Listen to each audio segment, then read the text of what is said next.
Hello friends, welcome to back my YouTube channel.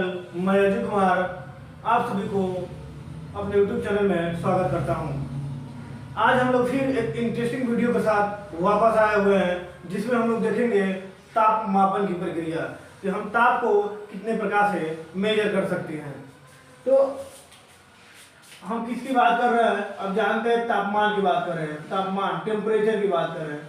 तो जानते हैं कि टेम्परेचर तीन तरह से मापा जा सकता है, एक डिग्री सेल्सियस मापन में, और एक फ़ारेनहाइट स्केल में, और एक केल्विन स्केल में। आइए पहले डिस्कस करते हैं तापमान होता क्या है, उसके बाद बातें करेंगे। देखिए, ये तापमान के प्रकार हैं। तापमान के क्या है? प्रकार हैं। आप जानते हैं कि तापमान तीन तरह से मापे जा सकते हैं। तापमान मापने के तीन यूनिट हैं, एक डिग्री सेल्सियस, दूसरा डिग्री फ़ारेनहाइट और तीसरा केल्विन। तीन तरह से आप किसी भी पदार्थ का टेम्परेचर मेजर कर सकते हैं। तो हम इस वीडियो में वही बात करेंगे कि हम किसी भी पदार्थ के वस्तु का टेम्परेचर किस तरह से मेजर करेंगे, और इन तीन प्रकार से अगर हम मेजर करते हैं तो सब में अलग अलग मान आएगा कि सेम आएगा। ये सब बात हम इस वीडियो में करने वाले हैं। तो पहले हम बात करते हैं तापमान क्या होता है। तो किसी भी पदार्थ की ताप, जो किसी भी पदार्थ की जो ताप होता है उसे हम तापमान कहते हैं। किसी भी पदार्थ या वस्तु या बॉडी, हम मान लेते हैं मानव शरीर की जो ताप होती है उसी को हम तापमान कहते हैं।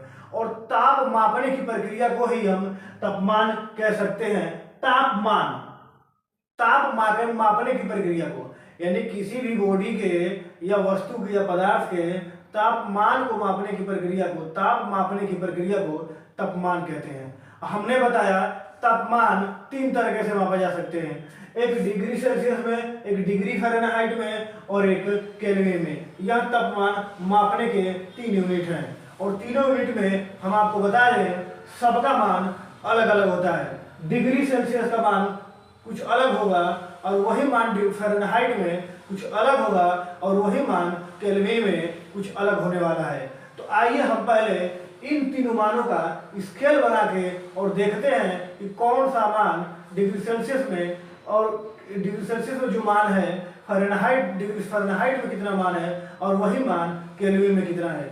तो हम लोग पहले एक ग्राफ बनाएंगे और उसको अकॉर्डिंग हम लोग सीखेंगे, और हम आपको ऐसा फार्मूला बताएंगे, एक सूत्र बताएंगे, रूल बताएंगे, फार्मूला बताएंगे, जिसके अकॉर्डिंग अब डिग्री सेल्सियस का मान पता हो तो फ़ारेनहाइट का निकाल लेंगे, केल्विन का निकाल लेंगे। यदि फ़ारेनहाइट का मान पता हो तो डिग्री सेल्सियस का मान या केल्विन का मान निकाल लेंगे। यदि केल्विन का मान पता हो तो आप डिग्री सेल्सियस या फ़ारेनहाइट, डिग्री फ़ारेनहाइट का मान आसानी से निकाल सकते हैं। तो आइए स्टार्ट करते हैं। पहले हम लोग स्केल बनाते हैं। पहले हम क्या बनाएंगे? स्केल बनाएंगे। हमने अभी बताया ना कि हम लोग स्केल बनाने वाले हैं। स्केल बनाएंगे और उसके अकॉर्डिंग पहले मान को हम देखेंगे कितना मान, अगर डिग्री सेल्सियस में 0 डिग्री सेल्सियस का मान फ़ारेनहाइट में कितना होगा, 0 डिग्री सेल्सियस का मान केल्विन में कितना होगा, और 100 डिग्री सेल्सियस का मान केल्विन में कितना होगा, फ़ारेनहाइट में कितना होगा। एक एक मान को हम एक एक करके देखने वाले हैं। देखिए, इस स्केल को आप मान लीजिए ये केल्विन स्केल है, और इस स्केल को मान लीजिए आप डिग्री सेल्सियस स्केल है, और इस स्केल को मान लीजिए डिग्री फ़ारेनहाइट स्केल है। तो 0 डिग्री सेल्सियस, 0 डिग्री सेल्सियस जिस पे आप जानते हैं कोई भी पानी, जल, बर्फ बनता है, उस 0 डिग्री सेल्सियस का मान केल्विन में 273.15 केल्विन होता है, और वही डिग्री 32 डिग्री फ़ारेनहाइट। ये मान कितना होता है आपका? 32 डिग्री फ़ारेनहाइट। वही नेक्स्ट मान को देखते हैं, जो रूम का टेम्परेचर होता है। आप जानते हैं एक कमरे का टेम्परेचर, एक रूम का टेम्परेचर कितना होता है? 25 डिग्री सेल्सियस, 25 डिग्री सेल्सियस होता है।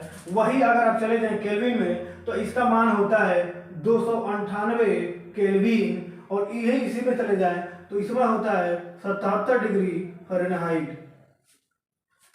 एक होता है बॉडी टेम्परेचर। क्या होता है? बॉडी टेम्परेचर, बॉडी टेम्परेचर, एक होता है बॉडी टेम्परेचर, उसका मान आप जानते हैं कि 37 डिग्री सेल्सियस होता है। वही आप इसमें चले जाएं, किसमें? केल्विन, और वही इसमें चले जाएं तो इसमें हो जाएगा 98.6 डिग्री फ़ारेनहाइट। और अब एक टेम्परेचर जानते हैं जिसपे जल क्वथनांक मतलब क्वथनांक होता है, डिग्री सेल्सियस का क्वथनांक, जल का क्वथनांक, डिग्री सेल्सियस होता है, जल का क्वथनांक होता है 100 डिग्री सेल्सियस। क्वथनांक मतलब जल उबलने लगे तो वही डिग्री सेल्सियस में इसका मान इतना होता है, और इसमें होता है 212 डिग्री फ़ारेनहाइट, और इसी में इसका मान 373 केल्विन होता है, 373 केल्विन होता है।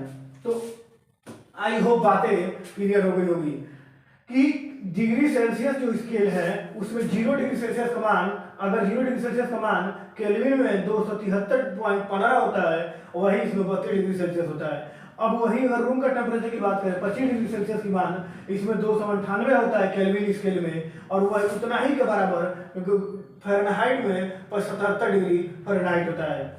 और 37 डिग्री सेल्सियस बॉडी टेम्परेचर का मान केल्विन में देखा जाए तो उसके बराबर 310 केल्विन के बराबर होता है, और वही फ़ारेनहाइट में देखा जाए तो 98.6 डिग्री फ़ारेनहाइट के बराबर होता है। वही जल का क्वथनांक 100 डिग्री मतलब 100 डिग्री पर जल क्या करता है, उबलने लगता है, उसका मान केल्विन में देखा जाए तो 373 केल्विन के बराबर होता है, और वही अगर फ़ारेनहाइट में देखा जाए तो 212 फ़ारेनहाइट के इक्वल होता है। तो आई होप ये दोनों स्केल का मान, ये तीनों स्केल का मान किसके कितने बराबर होता है आप लोगों ने समझ लिया होगा।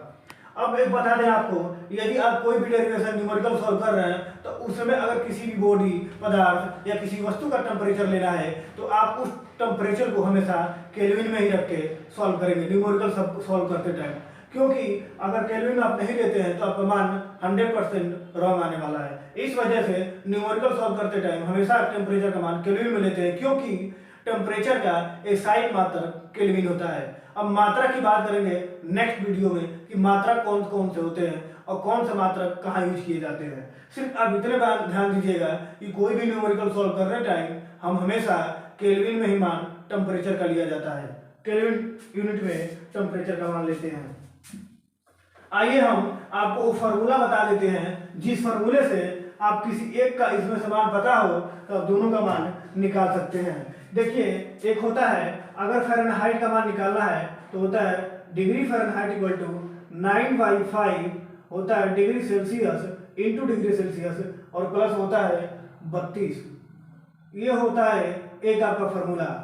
यदि आपको डिग्री सेल्सियस का मान पता है तो आप डिग्री फ़ारेनहाइट का मान आसानी से ज्ञात कर सकते हैं। यदि आपको डिग्री फ़ारेनहाइट का मान पता है तो डिग्री सेल्सियस का मान आसानी से ज्ञात कर सकते हैं। एक और फार्मूला होता है K equal two degree Celsius बटे डिग्री सेल्सियस प्लस 273.15 डिग्री 273.15।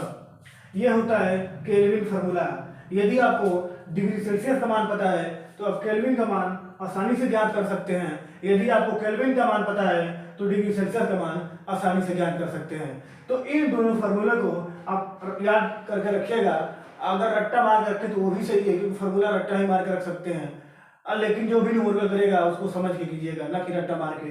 तो इस वजह से इन दोनों फार्मूले को आप याद करके रखिएगा। ये फार्मूला फ़ारेनहाइट फार्मूला होता है, ये होता है केल्विन फार्मूला।